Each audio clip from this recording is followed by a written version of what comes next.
So, Yeah. yeah. Yeah. Wow. Yeah. It's that time of the year. It's like, yeah. It Yeah. is that time of the year where everybody and everything is pumpkin flavored. Well, isn't that about the truth? Like I remember going into Walmart one time, uh, within the past few days, and I saw, I kid you not, pumpkin spice Clorox. What? Pumpkin spice Clorox, because that's everybody's favorite drink, isn't it? The pumpkin spice flavored Clorox. Yeah, because that's what everybody does, you know. You have a long I day at mean, work, that you come home, you the drink plain fucking bleach. the plain Clorox is kind of bland, Yeah. and the Forest Meadows wasn't really, I wasn't feeling it, but pumpkin spice, Yeah, that's that's what I want that's to where, do.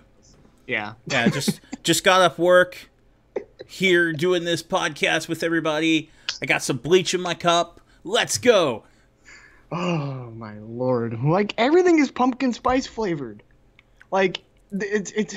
I mean, I get it. It's a seasonal thing, but the pumpkin only exists for October. Only exists for October. Like you do not get a pumpkin spice latte in the middle of May. There's just No, you don't do it. that doesn't And happen. like I mean, lemon flavored stuff, like like a summer shandy or whatever by Kugels, that is obviously the go-to for summer. But I would like it in the winter too. That's just me though. I mean, it may be out of season, but that would be very nice to have. Yeah, it's probably a seasonal thing. Just like I'm sure, like you can't get Well, there's no pumpkin. doubt that it's a seasonal thing. Yeah. I'm not doubting that. Well, what I'm saying is like in terms that they aren't gonna just like roll out like artificial whatever. They want to give you the real deal, so you get that. Hmm. Just like you get the real deal pumpkin spice, fucking fuckery. I don't know. It's just like I've never been big on the pumpkin spice thing, where it's like pumpkin Well, spice to the absolutely, face. absolutely detest pumpkins in general because I think they're disgusting. Wow. So, I'm like not hating on pumpkin here. pumpkin pie, Whoa. jack-o'-lanterns, Whoa. like okay, the only good thing about the pumpkin is the jack-o'-lantern. That's it. There's nothing else about the pumpkin that is great. Wow. We're just swinging right out this week. It's just like I hate pumpkins. Ugh. I hate pumpkins except for jack-o'-lanterns. I'm Wow. sorry if that makes people, drive away from this. So but what you're that- saying is the only time you like pumpkins is if you get to mutilate them.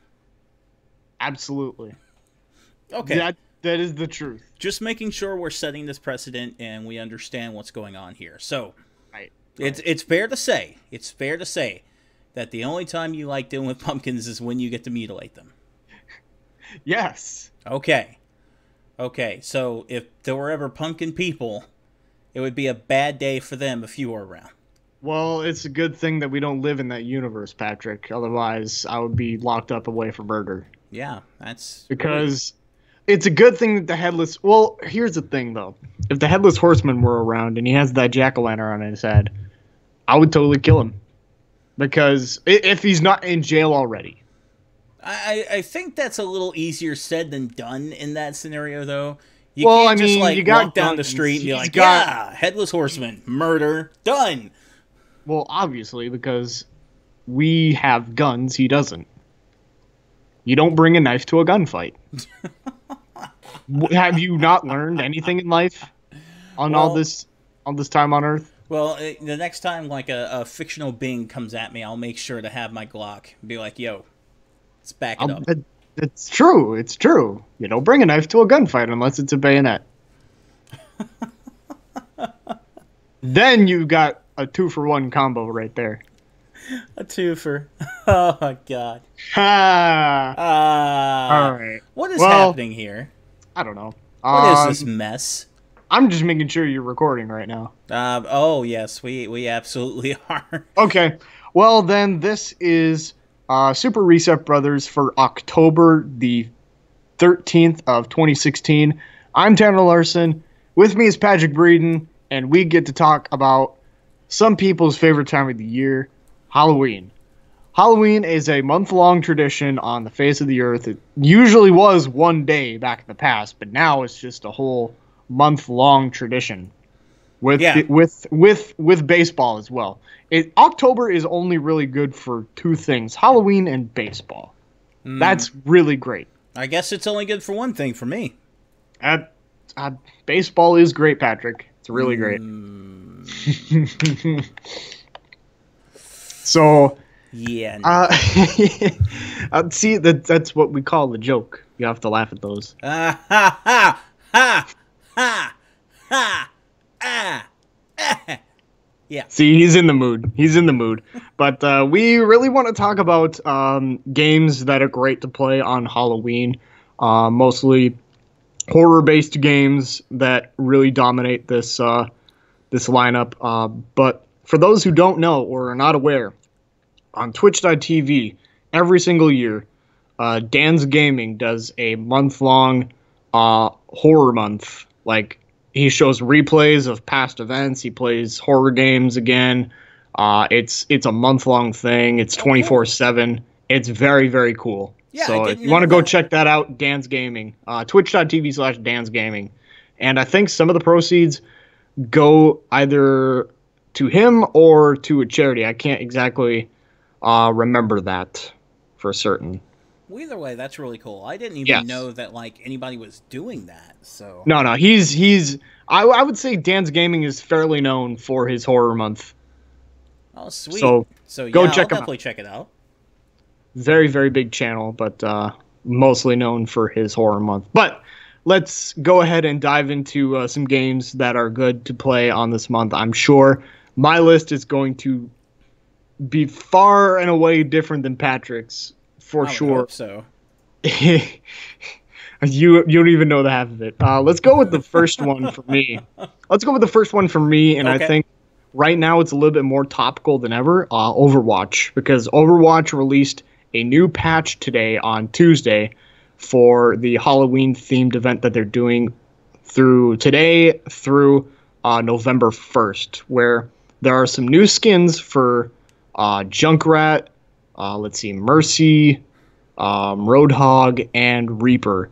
Plus, everybody there gets a new emote, a new line sometimes. Like, there's a lot of Halloween themed stuff here.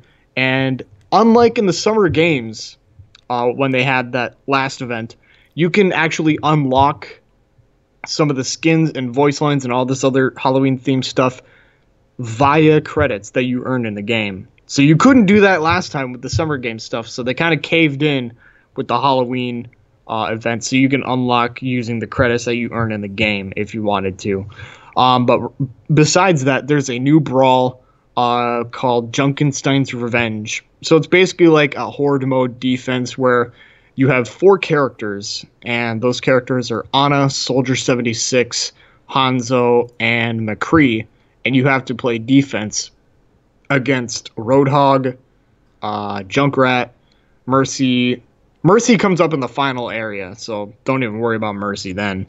And Reaper. Reaper usually shows up pretty early, then Roadhog, then Junkrat, and then everybody all at once. So it's very, very entertaining.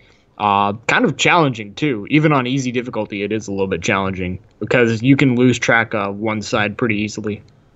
I'm pretty pumped for the not only like everything they're doing in Overwatch, but Blizzard's also doing some Halloween themed stuff in their other games as well. Yes. So that's really cool. There is some Halloween themed stuff happening in Heroes of the Storm for anybody interested.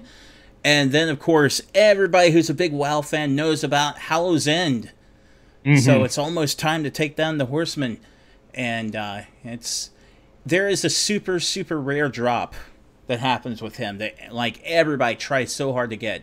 It is his mount, like the headless horseman's horse. Yes. And personally, I have gone through like multiple times of taking on the horseman, and I have never seen his mount drop. Wow. So it's super, super rare. I'm sure people are still going to be doing it this year because. Are you saying that you have to have a high level of skill to take this down and get this item? Oh no, no, no! Like you can go in the area. Like he shows up in a place called Goldshire. For anybody who's not familiar with the game, if you are, you know exactly where Goldshire is. So he comes around Goldshire, catches some houses on fire, acts like a total dick, and then at the end, everybody like comes together, kills him, and then loots. But like the percentage drop for his mount is like super crazy low. I don't think it's as low as Invincible, the Lich King's mount, or Arthas' mount, when you go to Icecrown Citadel, but the percentage is pretty damn low. Because I know that I've been playing and doing Hallow's End for years, and I have never seen this thing drop. So Never. what's the percentage on those ones that you previously mentioned? Probably low teens. Okay. Probably So low are we teens. talking about less than 5% for the mount? Oh, no, no, no. In terms of it, like, we're talking low teens, like maybe 11% for both. Invincible might even be under 10%. Mm-hmm. What for a drop is, like, just insane, man. So But- as far as holiday themed drops go, that mount is not the lowest. Oh, well, I mean, with the Lich King one, that's in a raid, so you can do that every week if you wanted to. You have a much better chance, I would say, even at the lower drop rate of Invincible, of getting that versus getting the mount from the Headless Horseman, simply because Hallow's End happens once a year. If you miss it, no mount. So, By the way, everybody- I should mention Yeah, yeah. that Overwatch has some other changes, like Hollywood and Eichenwald have themed changes. Basically, like they're more darker and they're more scary. Like there's no daylight. So these changes to the maps that already exist are pretty damn cool. Like Blizzard is on top of their game. Say whatever you want about them not being able to like get on top of patches or whatever. Like I don't even know if you can say that. I really don't know what other criticism you can come up with for Blizzard. You really can't. I mean, if anybody's going to complain about a patch or something like that, I would give I would give the old Blizzard answer to that when it's done. I don't know if that's the Blizzard answer more than it is the 3D Realms answer. Well, that's true too, but that's an old classic Blizzard one where people are like, "When's this coming out?" When it's done. When it's done. Yeah. Yep. So, do you want to add that on to your games, or should I just toss it back to you? I mean, it's a good choice, but no, I've got one that's Okay. It's very near and dear to my heart. I love this game. I love playing it even when it's not Halloween, but when it is, gotta break this thing out. If anybody owns a Sega Genesis, or I think it's on the Ultimate Genesis collection as well, they'll know what I'm talking about. Decap Attack. Yes, it is. Yes, it is. I love that That goofy that game. is on the Genesis collection, and that is a very good game for those who have not checked out the Genesis. I would definitely get the Sonic's Ultimate Genesis collection if you can get it. It's Yeah. as high as $20, as low as what, like $1 I've Yeah. seen on eBay. So it's a very good compilation of Sega Genesis games made by Sega. So you're not going to see games like Mortal Kombat 2 on there, but it is still a very good amount of Sega Genesis games. Right, and it's such a fun game.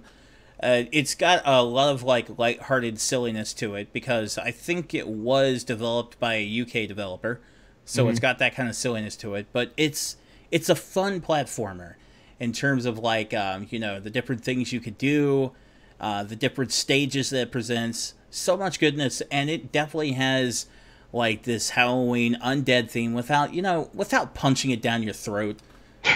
Which is always good because you could talk about something like Splatterhouse, and eventually I think I will, but it's fun to have a lighthearted kind of game like that where you could let the kids try it and have fun with it there.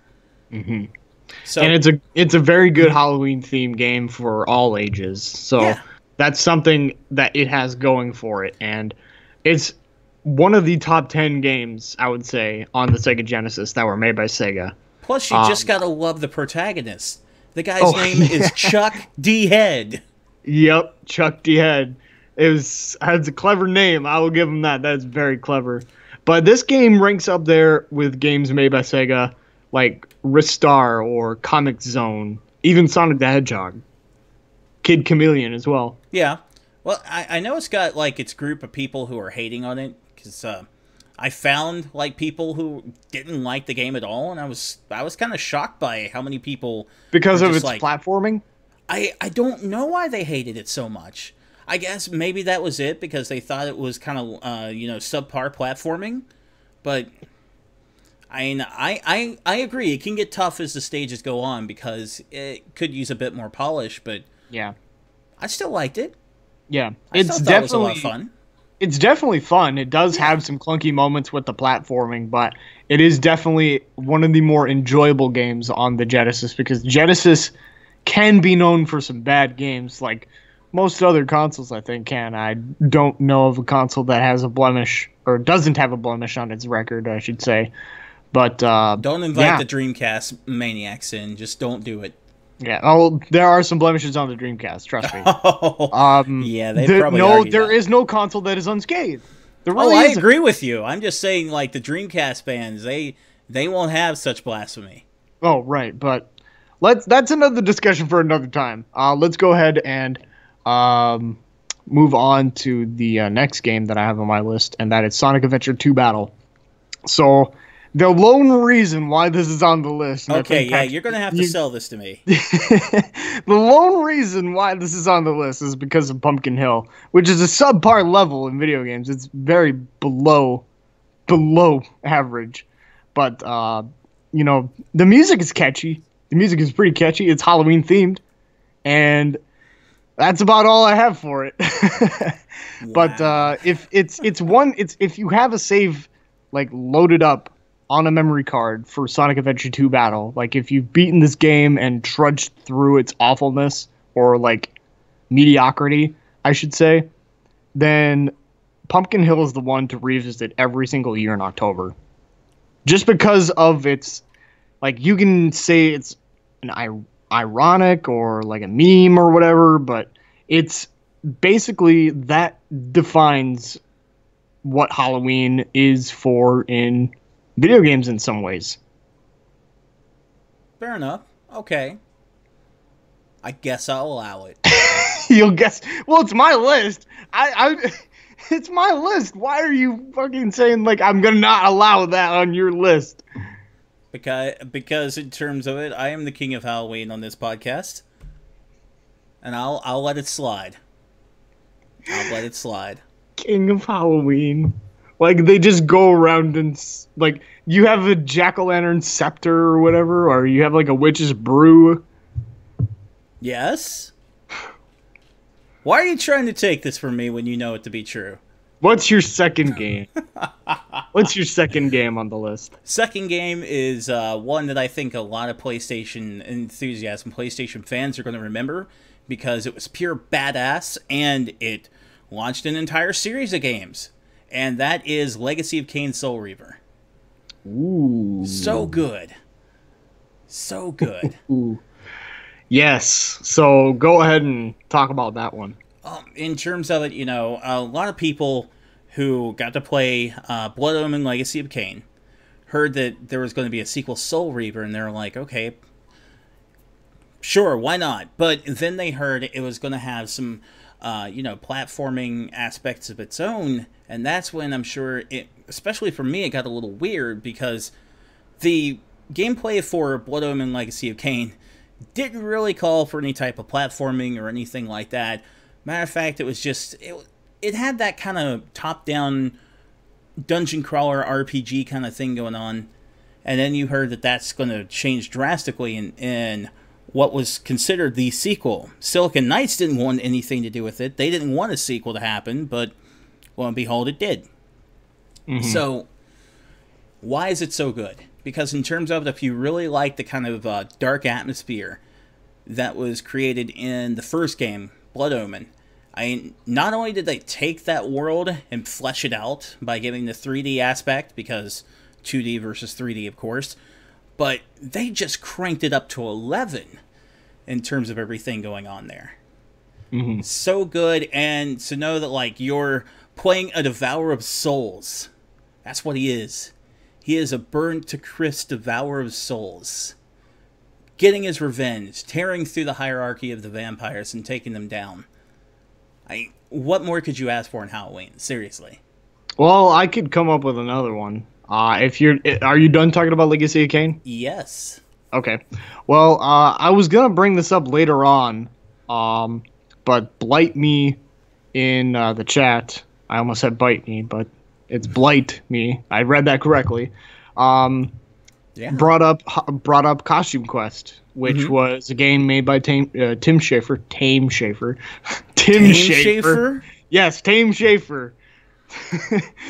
Tim Schafer of Double Fine, who's known for Secret of Monkey Island and Brutal Legend, two fantastic games, and as well as Psychonauts, which I think would be another game that we could put on this list as well. Just almost, let's go ahead and say this. Any game made by Tim Schafer, with the exception of Broken Age, is great to play in Halloween because you have Brutal Legend with its heavy metal music and its dark environment that's not too over the top, but almost pushing to that degree. Then you have Costume Quest, which is a great game, like very cel-shaded, if I remember. It's been a while since I played Costume Quest, but I think it was an RPG, if I remember correctly, that you basically had to go around and collect candy and stuff like that. Man, I cannot remember. It's been a while since I played Costume Quest, but I would love to play it again. Then you have Secret of Monkey Island, which is great to play any time of the year, but why not in October? For pirates, I guess. If you want to dress up like a pirate or act like a pirate. Well, Tim this is Schafer's the got you month. covered. Yeah, this is the month to do it. I may have given some people some costume ideas, but yeah, let's For just their go own ahead. quest. Yeah, let's go ahead and say any game made by Tim Schafer. Can I cheat on that one a little bit? I mean, you have Psychonauts as well, which is a fantastic, highly underrated game for its time, which I think has gotten elevated by a lot of people's expectations with them like suddenly playing it after, its generation when it was released, basically. So I will go ahead and say any game made by Tim Schafer, with the exception of Broken Age. Yeah, let's just not mention Broken Age like ever. Like it's an okay game, but it had too much hype behind it and too much controversy. Yeah, that tends to kill a game. That tends to murder a game when it's. It really does tend to kill a game for its Yeah, time. go ask Peter Molyneux. Yep. Yeah. That's. Hi, Peter. Well, we are Hello known again. for ripping. We're known for ripping Peter Molyneux on this show. So. No, anybody who checks the bottom with like the new graphics we put in the channel, you might just notice Peter Molyneux just swagging it out 80s style. All Look right, at him what's rock. next? What's next? Oh man, okay. So in terms of it, if you're gonna play a game for Halloween, you're gonna have a Halloween party, or at least somebody else sober to chill, right? So you need some good two-player action. And to get that awesome two-player action, you need Zombies Ate My Neighbors. Oh yes, That's what you need. Yes, It's so Great. good. great Just- and a great SNES game. Love it so much. In terms of like, just going around trying to save your dumb neighbors who are like, chilling in the pool, just tubing along with zombies marching around the pool because they're geniuses, or like they're on trampolines. You see like werewolves coming by. There's like Jason Voorhees like character coming through who has a chainsaw, so I guess he's a little confused, but like you see him just tearing through things, and these people are just like, I'm not getting out of the pool, fuck you. So you got to be kids, dealing with this shit, but it's a fun, fantastic game for anybody who hasn't been able to play it, try it out. I think there was also a sequel created by Homebrew. Like somebody decided to homebrew a sequel. I haven't been able to try it. I think I do remember hearing about that, but I can't exactly put my finger on when. Well, there's a copy at my local retro store, but I'm not paying the price he wants. What's the price? He's Is it like wanting 30 $70. bucks? No, 70? $70. $70 for a Yeah. homebrew game? Yeah, I know. Nuts. That's why Nuts. maybe if when I go to MagFest, maybe there'll be a copy there for way less, and I might pick it up there. Otherwise, I'm curious, but there's a thing called YouTube. So, I guess we can move on to my next game, and that's going to be Doom 3. Not the BFG edition, but the Ooh. regular Xbox version where it was very odd and not great on controls, as far as I could remember. Oh my God, you're It's been right. it's been a while since I could remember. And by the way, if you're going to play this game, Doom 3 on the Xbox, not the BFG edition, but the regular edition, you have to not have any lights on. Yes. No lights. If you have any lights on, then you ruin the atmosphere. That's it. It's over. You can just go ahead and break the disc. Damn. That's not even the worst thing I could think of. But yeah, the Doom 3 non BFG edition, mostly because of some stiff controls. Like if I could go ahead and say like Resident Evil wasn't good for its controls, but it was great back in the day. This was not great for its day even. But No. the worst part about Doom 3 non BFG edition is you had to swap between flashlights and then gun. You can't have like a flashlight on a gun like Halo does or anything like Right. that. Like you have to switch between a flashlight and then you have to switch between a gun. So you're basically shooting in the dark, literally shooting in the dark. Yeah, well, let's not pretend that that was like a mistake they made or something. No, like that was an No. intentional thing. Oh, that it they- was intentional design, which is like that. Just thinking back, it's like, what the fuck were they thinking? That is That was the horrible. stupidest thing ever. that was horrible design, but for the 1 month out of the 12 months, it's a great idea. Oh, for the one Maybe month, that's I'd what they definitely were go doing. it. Yeah, I agree. For the 1 month, I would definitely do it. But let's Plus, let's not confuse anybody and think like these guys. oh think no, this this game isn't is a great game. The No. the BFG edition is by far and away much No, better. this is the game that tore a rift in terms of the Doom fandom for like fucking ever. Yeah. You know, there's people who got pissed off the new Doom because it wasn't like Doom 3, and then you got people pissed off at Doom 3 because they said, you know what, all the previous Doom games, nah, we're doing this now. Yeah. So But- that has forever created a rift in terms of like the Doom fandom, and we But- can never forgive it for that.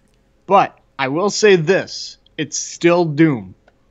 Yeah, It is still Doom, and I don't think you can really ruin Doom no matter how hard you try. I don't think it's ruined by any means. It's No, still it's for still a Doom game, it's the worst. It's the worst one that they have released. Yeah, I agree. And plus, the Soul Cube that's in that, that's pretty ridiculous too. Yeah. Yeah. Where it's just like, it's the instant I win item whenever it fills up. So let's continue on with this. Like with the new release of Doom, that's a great game to play right now in October. I would be surprised if sales for Doom do not like go up in this month. I would be shocked. Well, I think there was I'll be also recently a price drop on Steam. Yes, and that helps it even better. I don't know if Right. that was timed for this month specifically, but Doom is a fantastic any Doom game, but specifically the Xbox version of Doom 3 non-BFG edition is a great game to play in October. But I would also recommend the new Doom that came out earlier this I year. love that game. It's great. It's fantastic. Yeah, I've had so much fun just tearing through that game. Just One of the contenders for Game of the Year, which love it. for us, we do a top 10 of the games of the year. We don't just hand out one. Yep, which that'll come closer to the end of the year. Hint, hint. But A little closer to the end of the year. We're Yeah. not doing it now. no, that would be odd. Yeah. Because, I mean, there's some games that haven't even released, like Titanfall 2, if that's worth a damn. That's not going to be worth a damn. Trust me. Or Gears. I need to get my hands on that. Gears. We could add Gears to this list. Okay, fair enough. I wasn't even thinking that. Gears of War. In terms of, like, that kind of atmosphere, would you play that during Halloween? I would say yeah. That would Because- be fun to play. Because what other scenario for a horror game could you think of than the apocalypse waiting to happen? Like, Yeah. Emergence Day is basically apocalypse. That's what it is. And, like, sure, you could say that the COG or the bad guys or whatever, you can go into hold that discussion for hours on end. But really, the whole scenario that the Gears universe brings itself is a perfect game for October. And I think that's another reason why they released it, not only to mention that they needed to fix bugs and all this other stuff. Right. But man, like the Gears franchise is just a whole, like, it's more action based, of course, but it really does present itself for a horror scenario for an apocalypse. Yeah. Not to mention the single player is pretty bomb. So yes, jump you into could that. just It's play got a good that story game. to tell. You could just play that game for Lester Spite as Coltrane, and I would not judge you. Pretty much. So yeah, let's see. I don't want to mispronounce your name here. Blight Me said Doom 3 I just is way said too that repetitive. earlier. I want to make sure I didn't screw it up here, but he said that Doom 3 is way too repetitive. He's definitely got a point. So Yes. if you want to play a campaign that I think is not repetitive in the least, Gears is definitely good. I really don't think it matters which one you choose as long as it's not Judgment. Mm-hmm. Judgment, no, just don't bother with that one. Right. Just my personal view on it. Yeah. Why don't we go ahead and give you another shot? Because I've been going on for a little while. I've got one. Just throwing games out there, really. Oh, I've got one. It's going to be hard for us to decide which one, though. Okay. Because when it comes to, gaming for Halloween, you have to have a Resident Evil. It has to happen. 6. But 6? 6 is the one you would say? Because I was about to say, I will kill you. I just wanted to get your reaction off of that. Just 6. I will destroy you. No, if I were to pick a Resident Evil game, I would pick 5, to be I honest. would say, I don't need you to exist. I can end this now. I would honestly pick 5 because 5 is one of the most fun times that I've had on a Resident Evil game. Like, sure, it is slightly getting to that bridge where you are getting more action oriented with the franchise, but it's still Resident Evil and it's still a fantastic game. But you have to play, you have to play with someone else because Sheva is a nightmare. And I don't mean that as a pun. It is a literal nightmare with the co-op in single player. Yeah, no thanks on 5. You can have that one. Okay. But with a human partner, it's a great game. It's a great game. Yeah, you can have 5. No thank you on that one. I am going 2. My opinion, Resident Evil 2 was probably the pinnacle. Love everything about it. I think it's fucking wonderful. Mm-hmm. I cannot say enough good things about Resident Evil 2. Like, I feel like we could just say 4 and just move on from there because everybody knows about Resident Evil 4. Like, that's not to say that they don't know about 2 and 5 either, but when most people say Resident Evil, the immediate culprit comes to mind is 4. Well, okay, Leon's in that one too. Why not? Mm-hmm. So he's in that one too. But I like 2 simply because I thought they took, like, the aspects of the creepiness of the first one and just said, let's really just go off the wall. Let's amp it up. This. Let's amp it up. Yeah, let's just tear into it and see exactly, what kind of psychological mindfuck we can create. And I think they made a wonderful one. I really like it. Like, Nemesis in 3, to me, it's just like, oh, he's a big dude. Oh, he showed up. Let's run. It's not the same. It's not the same. And I'm sure, like, Dina is about ready to, like, kick my door in and disagree with me. But... Yeah, Dina, we should have invited Dina onto this one. Oh, she would have had a field day with, like, she probably would have brought the encyclopedia of horror games. Yes. So if anybody doesn't know who Dina Natalia is, get familiar because horror-based anything, that is her forte. It's what she does. Maybe I should contact her and set up another codec so we can talk about a topic similar to this. Just at the end of the month? Yep, just to do that. Since it's the codec's supposed to be a sometimes thing for Reset Press, so that would make sense. Sometimes thing on a special occasion. And really, it's like by cookies. Special occasion, we mean once a year. It's like cookies for the Cookie Monster. It's a sometimes food. Resident Evil has too many bad games. I would kind of agree on that. It does. I mean, don't think I'm gushing over the entire series. Because Tanner said 5, and I was just like, nah, fuck that. Most of the new Resident Evil games... There are some differing opinions. Most of the new Resident Evil games are just awful. Anymore like the new Resident Evil games that come out, I view them like the movie. Just stay the hell away from them, and you'll have a much happier life. But in terms of the classic Resident Evil games, you could still play those during Halloween and have a good time, even with the craptastic controls. Yes, I was about to mention. I don't know too much about Raccoon City, unfortunately, so I can't make any opinion. I can't throw like a smoke bomb out there and disguise my way through a Raccoon City discussion, like I do with most things. But I'm not even going to attempt, because in terms of it, if it's a newer Resident Evil game, I didn't even bother.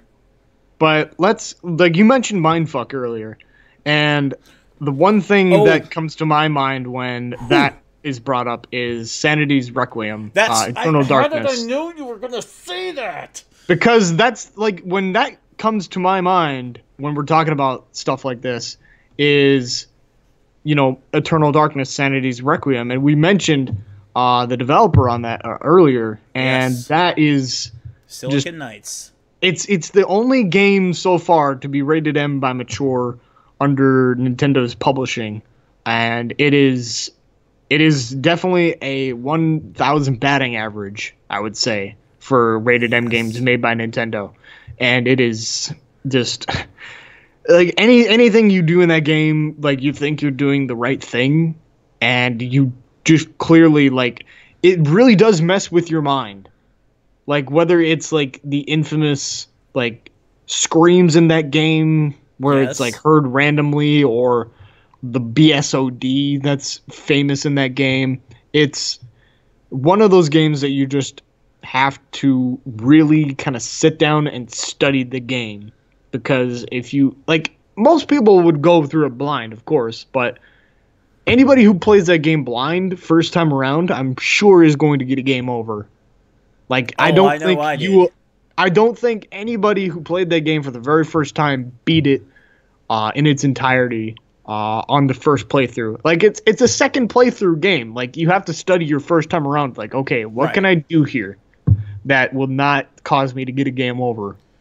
Yeah, and it also has that, shall we say, that legend behind it. Where, somebody who didn't, grow up during the GameCube era or wasn't around for the GameCube era, they pick up Sanity's Requiem. They want to play it, but everybody's already told them, oh, this crazy thing's going to happen. This crazy thing's going to happen. So they're prepared.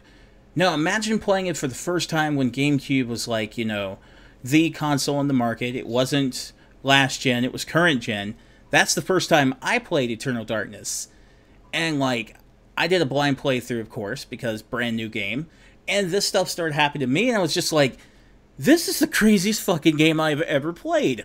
On a Nintendo system, of all things. Because it's just all of a sudden your character's walking around, and he's starting to have issues, and his head pops off or something like that, and it's just what? Yeah. Or, like you said, the blue screen and other craziness like that. Yeah. Where it's just it messes with you. It really does. It messes with you as a player, and I think that's one of the more extraordinary things about a game.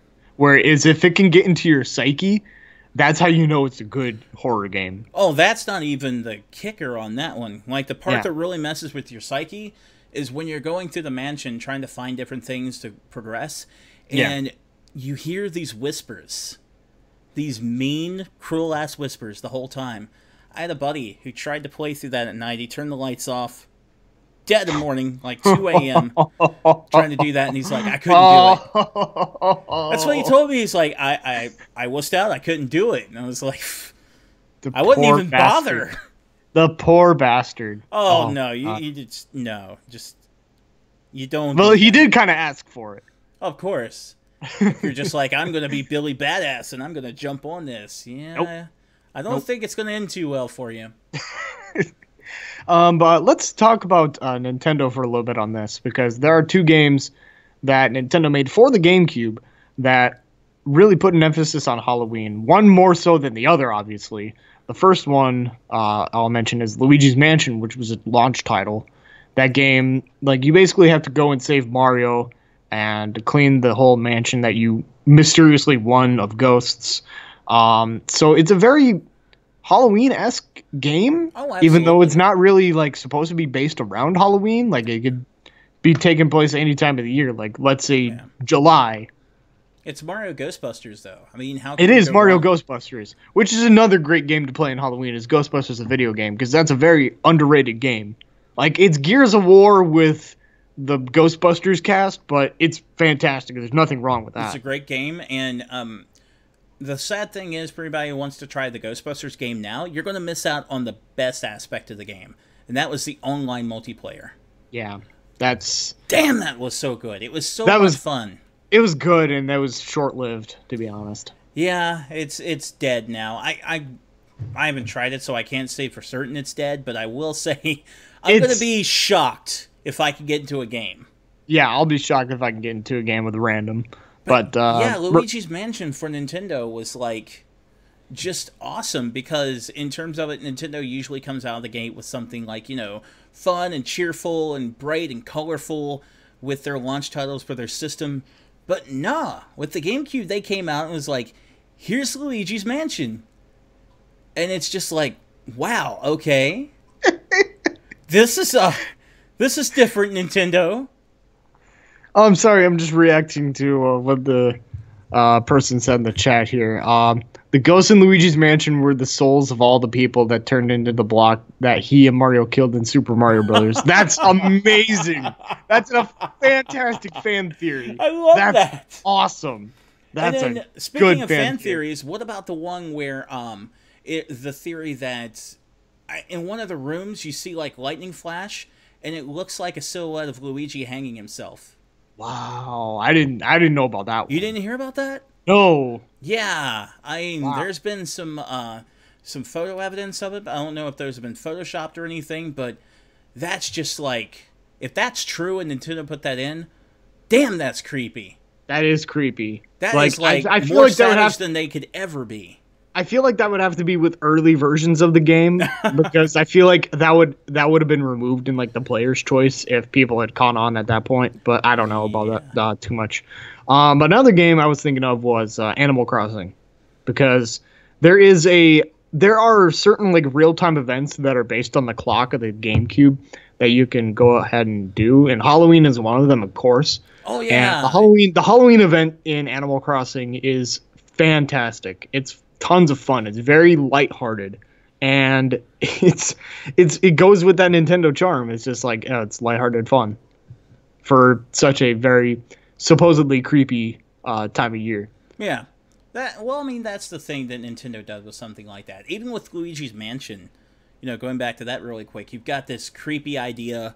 Luigi's he's ghost busting. Mario's in trouble and he's captured, but it's Yep. still lighthearted and it's still fun for pretty much anybody. So I think that goes right with Decap Attack, where anybody in the family can play this and enjoy it on Halloween, and you can have an awesome time. So I mean, those kind of games are always good. But But we're looking more for games you want to play at 2 in the morning with all the lights turned off, so and then the power suddenly goes out. let's talk about this one really quick because I Yes. don't think we've ever mentioned the development of this game on here or anything along those lines. So the upcoming Friday the 13th game.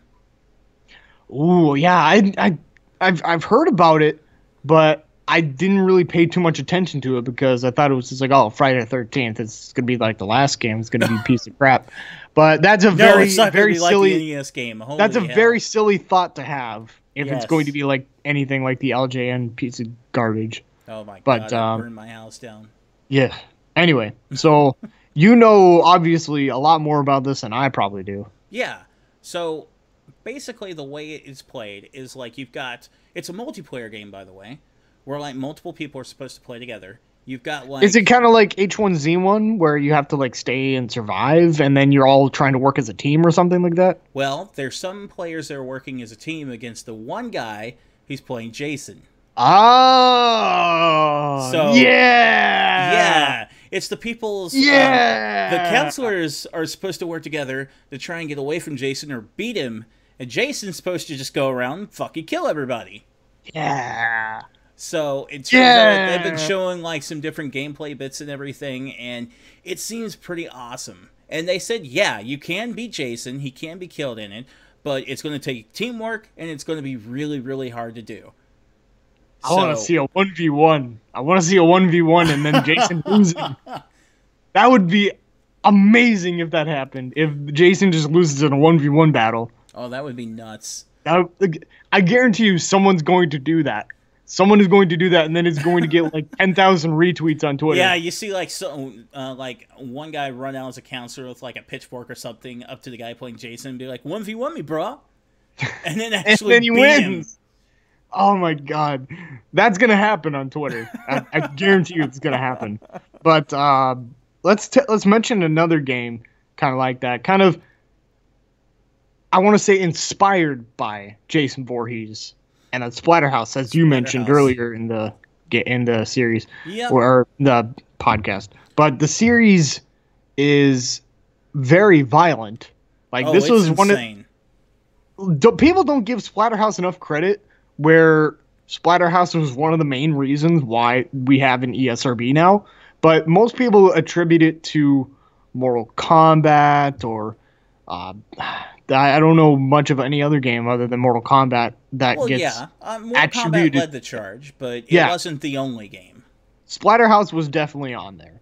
It was definitely on that list, and Sega was the only it was the only game company that put like labels on games to say like, hey, here's what we recommend the age group for this. Like GA was general audience, of course, and this game was one of those games where it's just like, don't play this game unless you're old enough. Like, I looking back on it, obviously, like this game definitely was one of the front runners for making this ESRB an actual thing. Same thing with what was it, Night Trap?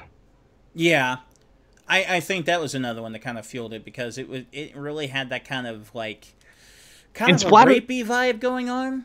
Yeah, it did. It was uncomfortable, but Splatterhouse, even with the reboot, is super gory.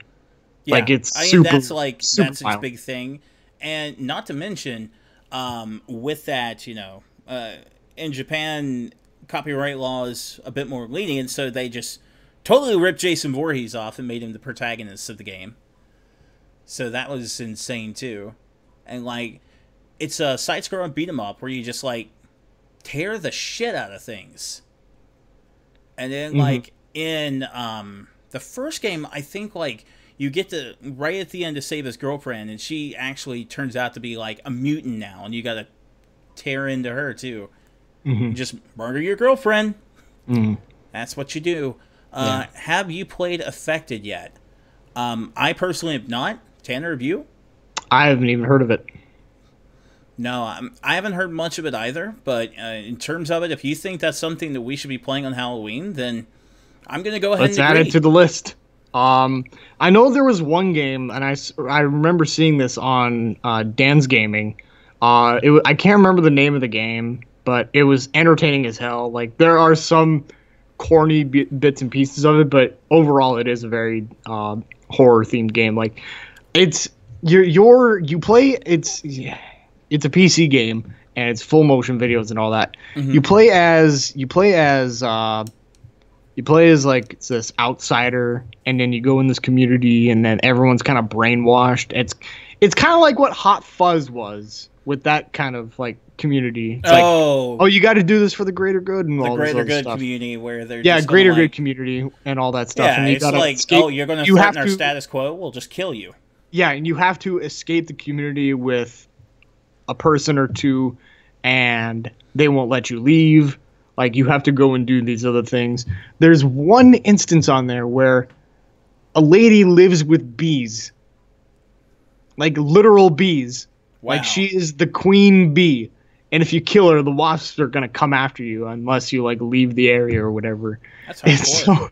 It's so weird. Like, I can't remember the name of the game, but I would definitely add that onto the list. Game where you play in the greater good community and you try to leave with someone that also has like a house of killer bees.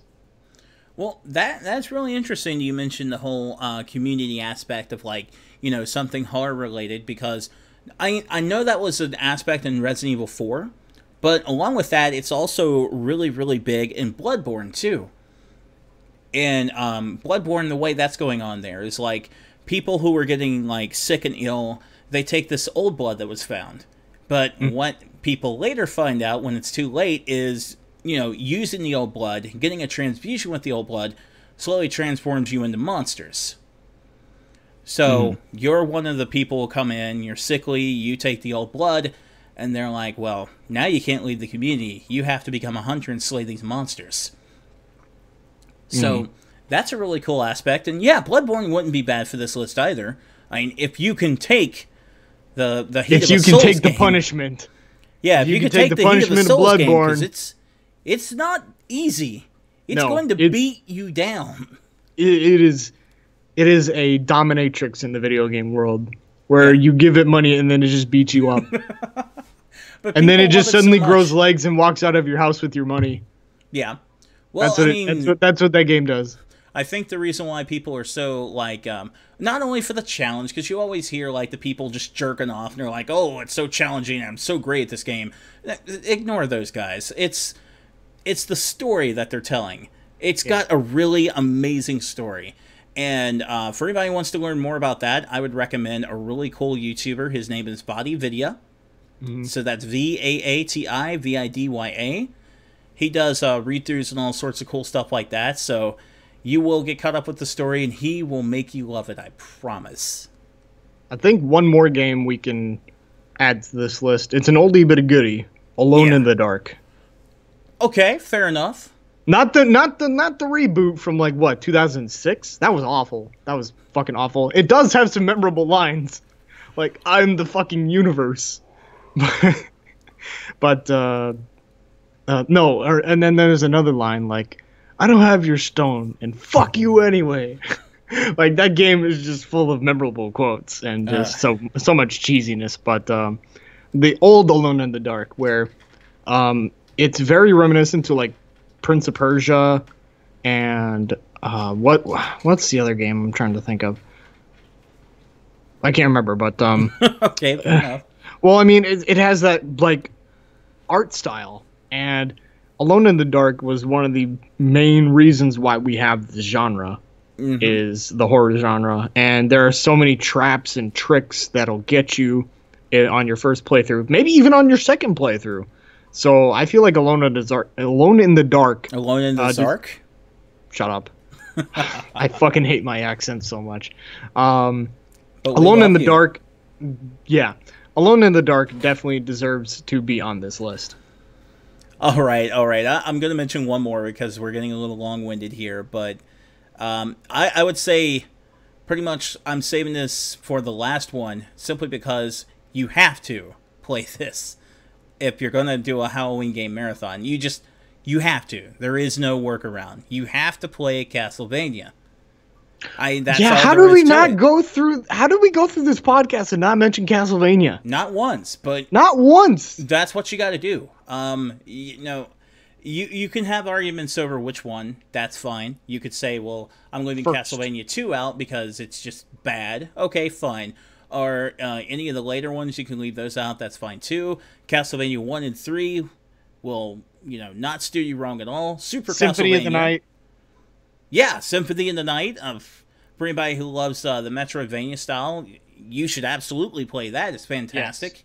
Yes. So that would be my recommendation for anybody who wants to, really dive into Castlevania to get the spirit of Halloween going. 1, 3, Super Castlevania, and Symphony of the Night. Get those, and you'll be golden. That's a stellar list. I think some honorable mentions we can note are Ghosts and Goblins and Alien Isolation.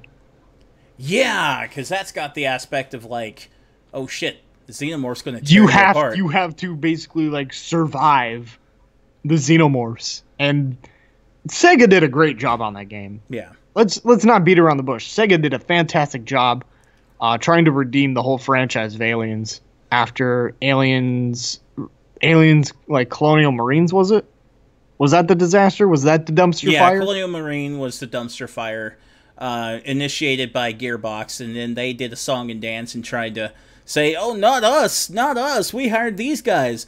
but you were hired to make the game. And then they're like, no, we do Borderlands. Don't be angry with us.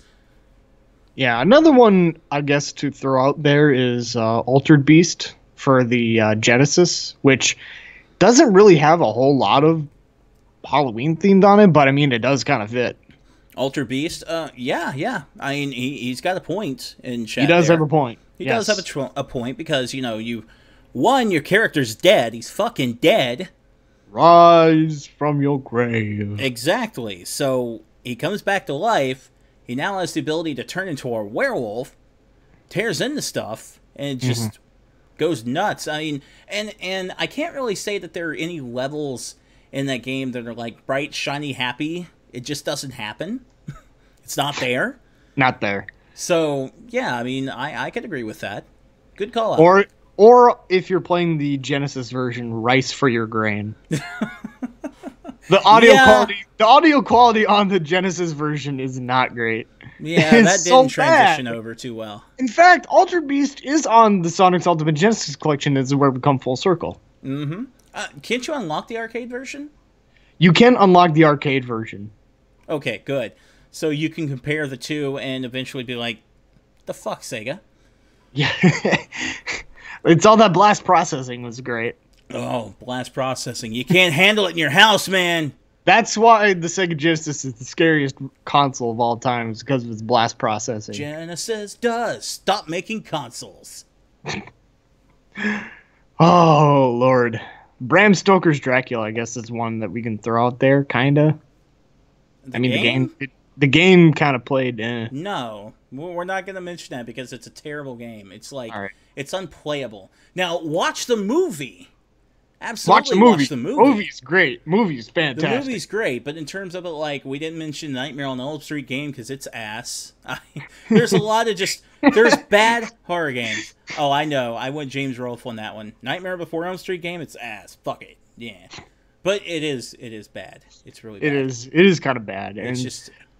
We are bad at keeping a track of time, so we might as well go ahead and end this frightful edition of Super Reset Brothers. You see what I'm doing here? I'm setting a theme. So this has been Super Reset Brothers. We're going to go back into the grave after rising from it.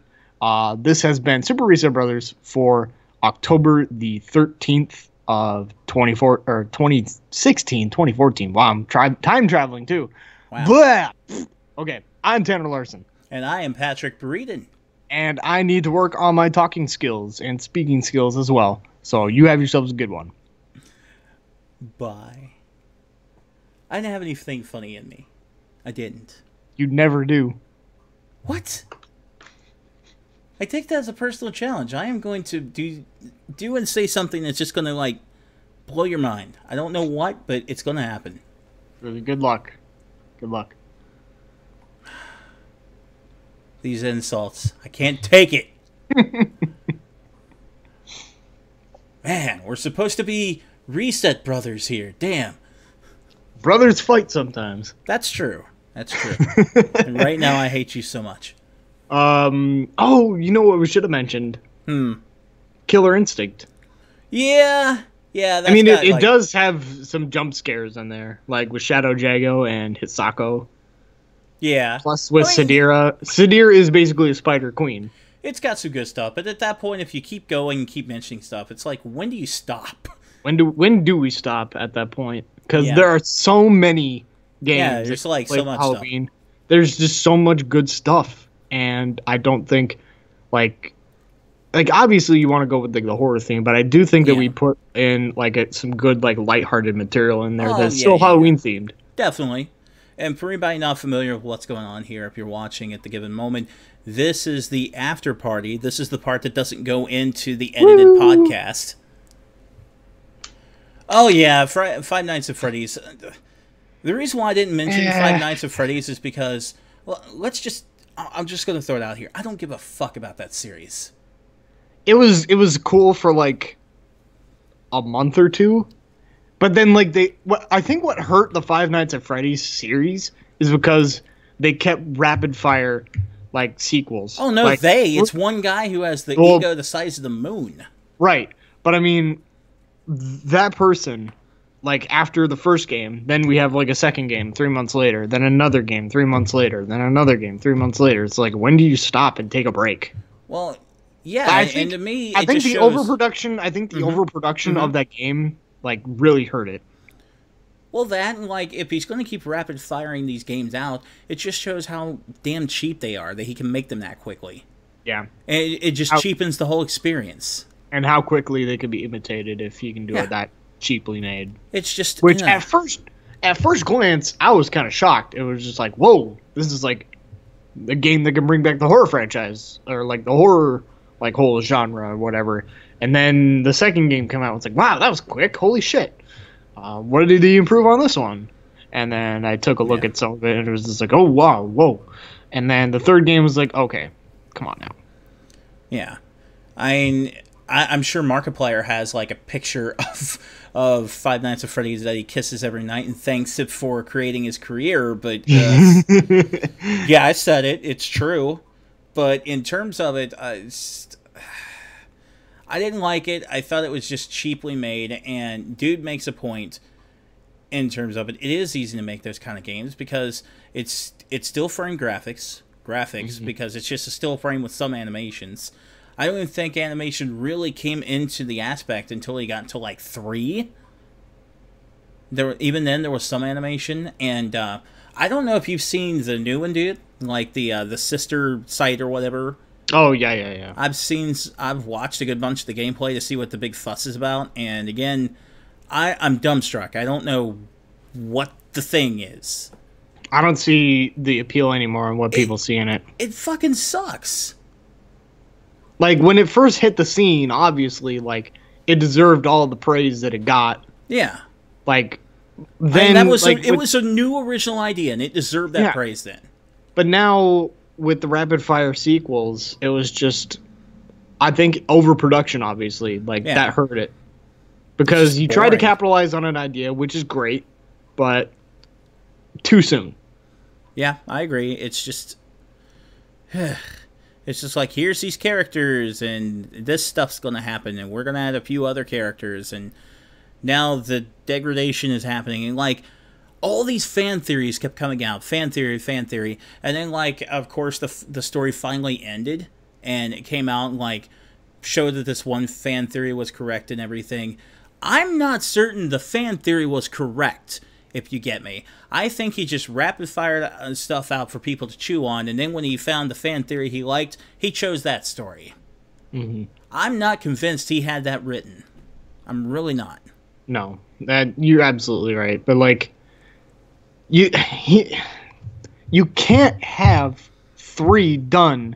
You can't have the third game done when it's 6 months into the franchise. Yeah, it's ridiculous. It, like, okay, let's go with this scenario. You release the first game, Five Nights at Freddy's, and then you have crossing spotlights and fireworks and all that great stuff. Yeah. Then you have, like, 6 months later, Five Nights at Freddy's 3, and woo! Yeah, it's so And little changed. now we have Five Nights at Freddy's, Sister Abigail. Pretty much. Loser game show sound, stepchild game.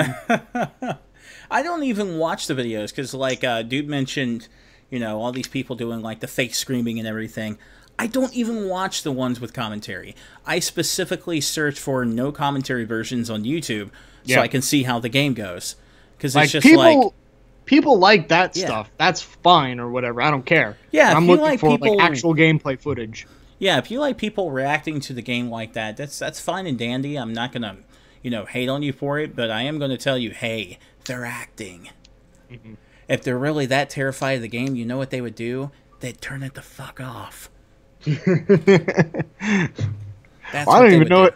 I don't even know if they do that. They try to trudge on through it. I don't know. Yeah, it's just like I'm gonna do this, guys. I'm gonna do this for all the people on YouTube, but nobody asked you to. I'm gonna do it anyway. Oh, okay, that's your decision. Oh, I don't get it. That's why we're on here and not on YouTube because, I don't get it. I'm an old man and I don't get it. I'm an old man and I don't care. Yeah. What are some? I'm trying to think of some other stuff on like Halloween based stuff, but I'm starting to like kind of burn out on ideas. Yeah. I think about the same in terms of it. I mean, the new Gears, I definitely want to try that. I think I'm going to go ahead and put my pre-order in. That way. Pre-order for Gears. Oh, it's yeah. out. Oh, No, yeah. I'm going to put my order in because it released today? It released today. Okay. Yeah, I don't even fucking know when it released. I'm just going to order it and then, like, I'm going to play it and I'm going to be happy. That's what's going to happen. You're gonna order it on Windows Store and then it will download and then you can play it. No, I'm not going to order. No, I'll order a physical copy from Amazon and wait. Ew, I don't want to go through Windows Store. All right, fair enough. Ugh. No, that would Well, be how terrible. else are you gonna get Killer Instinct on Windows 10? Huh? How else can you get Windows? How else can you get Killer Instinct on Windows 10? Well, I think the planets aligned and I finally got it to work with the day I was trying, but when it first came out on Windows, oh, that was a disaster. Mm-hmm. Thanks for bringing that up. That was just awful. I mean, they finally got it going, and hooray for them, but fuck. Well, no, we've discussed pre-orders in the past. Yeah, and how the pre-orders have really kind of fucked up the entire system. Yeah, like, we have a whole we got archive. we got a ton of pre-orders, guys. We can like release the game in its beta state. Yeah, even though when it's not clearly ready. And that's another thing that I touched on this show was people who pre-order games so they can get the pre-alpha version. If you wanted an alpha version, go and play with polygons. That's it. That's all an alpha is, or pre-alpha is. It's checkered, squared, like floors and all that with a blue background. And then you have like a spiral of stairs that are very blocky. Think Bubsy 3D. Think Bubsy 3D. That is a pre-alpha. I don't want to do that was released for the PlayStation era. I don't want to do that. No. That is a pre-alpha, and people fucking buy into this marketing term of like, oh yeah, I'm gonna buy the pre-alpha and then like, and I'm gonna play the pre-alpha. No, you're not. You're playing a beta. Yeah. You're just buying into the marketing hype. It's a bunch of crap. But the reason why I said like pre-order when it came to Gears is I know I'm getting that game. I know I'm getting it. I don't care if like some random dude came and told me it's awful. If I play it, it's going to kill my family and be like, you're ridiculous. I'm playing it. That's exactly how that would go. Jesus. Yeah, that's exactly what I'd tell him too. You're ridiculous. I'm playing this game now. Bye. And that's exactly what I would do. But in terms of it, yeah, we've like talked about pre-orders. I even wrote that especially one article. Especially with No Man's Sky. Yeah. I wrote that article last summer when Arkham Knight came out and like screwed everybody over. And basically our conclusion Nobody learned. Super Reset Button. Fuck. I just put both of them together. Super Reset Brothers. Reset Button. Basically, our stance there is if you want this pre-order problem to go away, don't pre-order. Don't pre-order games. Don't pre-order games.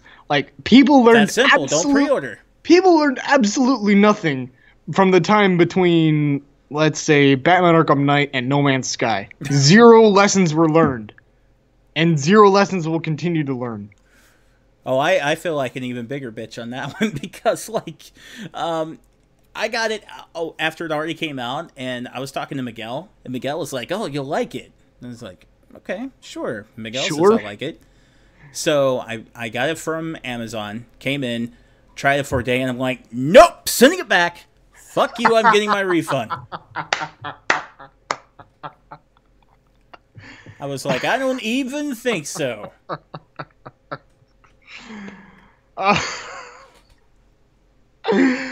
Oh, I've got no time for that garbage. I can't believe you just bought into the hype, though. Like, well, I thought the game looked great. I did not buy into the hype. I thought the game looked great, but I'm like, I have my reservations. Wait. I did not buy into the hype because I specifically asked Miguel, who've had the fucking game before I did it, will I like this? And he's like, oh yeah, sure. And I'm just like, I think he was just trying to like bullshit his way through a question. To be honest, like we love Miguel, but come on. yeah. Like sometimes you gotta read and just like, oh yeah, I'm not paying attention, so here's an answer I'm gonna throw out. Miguel, I hate you for that. Well, I think okay. Did he have? Oh, okay, yeah, it was a PC version. So he's one of the lucky few that got a working system of Arkham Knight. Yeah. No, Like I just got it on a PS4. lot of people did not get a good version of the game on PC, and I was the ones who got burned on MKX. Yep. When that first came on PC, and you told me specifically not to get it on PC, I did. and I just fucking ignored you, I know. and I totally deserve it. I Don't totally trust deserve high voltage. Well, now I won't. You shouldn't have then. You were the one who kept saying how awful the PC port for Injustice was. Who made that? High voltage. No excuses on my part. Didn't they make the MK9 port as well? Yes. I deserve it. Mm-hmm. Oh, even now, once now that MKX has been fixed, it hasn't been fixed.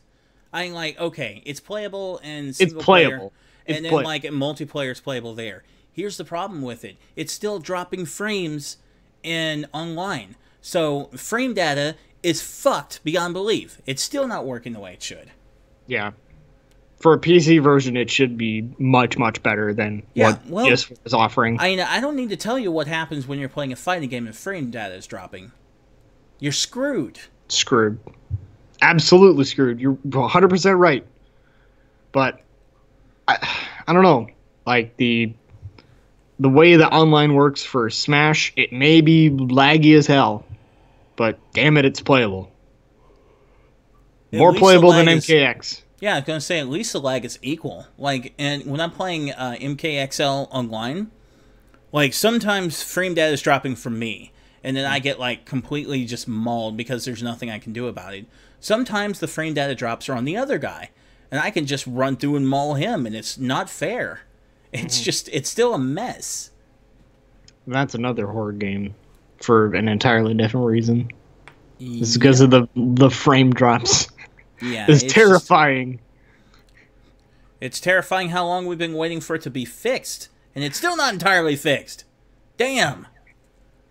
Well, I think we can go ahead and wrap it up because now we're just kind of ranting and raving about things. We're all gaming men, and you can get off our lawn. Get off our digital lawn. Get off my digital lawn, you whippersnapper 5'9" at Freddy players. Ugh. Okay, well, that's it for the show. I'm going to bed. All right. Go to bed. That's what I'm doing. You go to bed. I'm playing games. Fuck that. Damn, okay. Didn't have to get hardcore about it. All right, guys. Get off my digital line.